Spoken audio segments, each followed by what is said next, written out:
Assalamualaikum warahmatullahi wabarakatuh. Halo teman-teman, bertemu lagi dengan saya Livia Rosa Fitriani. Seperti yang teman-teman tahu, saya kuliah di Universitas Nusa Putra, jurusan Teknik Mesin dan sekarang semester 4. Nah, pada kesempatan kali ini Alivia pengen sharing sama teman-teman mengenai langkah-langkah proses milling. Langkah yang pertama yang harus kita lakukan adalah pelajari gambar kerja. Dengan mempelajari gambar kerja, kita akan tahu apa yang harus kita lakukan dan itu akan memudahkan pada proses milling nanti sehingga akan meminimalisir yang terjadinya kesalahan. Yang kedua, pelajari operational planning. Dengan mempelajari operational planning ini juga akan membantu pada proses milling karena kita akan melakukannya sesuai dengan SOP yang telah ditentukan. Yang ketiga,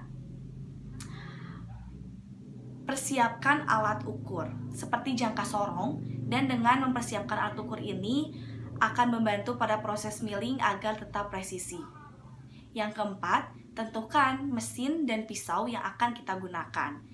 Entah itu mesin yang akan kita gunakan mesin horizontal, vertikal, ataupun universal. Begitupun dengan pisau. Entah itu pisau plane milling cutter, atau slide milling cutter, atau face milling cutter, itu harus ditentukan sesuai kebutuhan kita. Yang selanjutnya, yang kelima adalah menyetel ragum pada benda kerja. Menyetel ragum pada benda kerja ini harus kita perhatikan. Yang pertama adalah pastikan ragum tersebut dalam keadaan baik.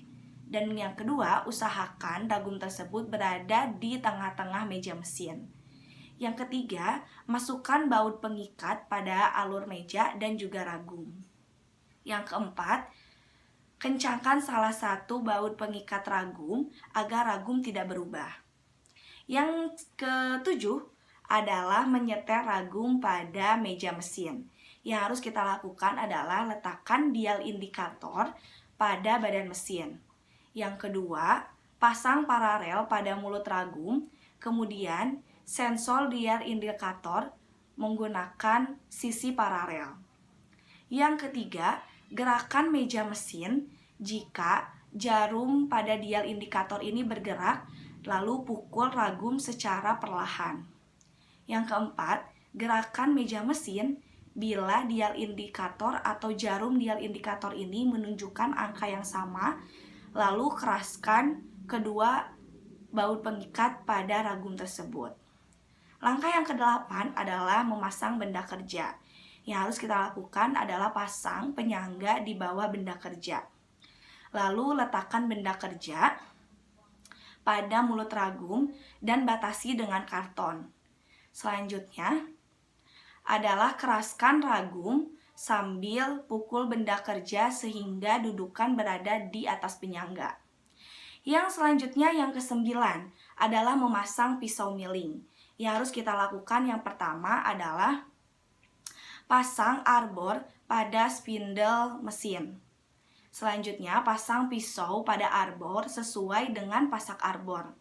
Selanjutnya, kita harus masukkan baut pengunci lalu keraskan agar kuat. Langkah yang ke-10 adalah setting benda kerja. Yang harus kita lakukan yang pertama adalah letakkan kertas di atas benda kerja. Lalu setting spindle pada skala 0.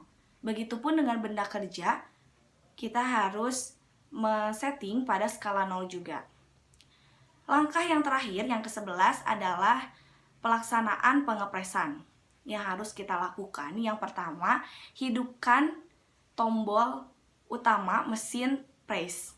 Lalu atur kecepatan sesuai kebutuhan kita atau sesuai dengan pisau atau jenis bahan yang akan di-press. Lalu jalankan mesin dan gerakan meja untuk memulai penyayatan. Yang selanjutnya adalah ukur hasil penyayatan sesuai yang kita inginkan. Oke, mungkin cukup sekian aja sharing kita mengenai langkah-langkah proses milling. Semoga bermanfaat. Alivia Rosa Fitriani undur pamit. Wassalamualaikum warahmatullahi wabarakatuh.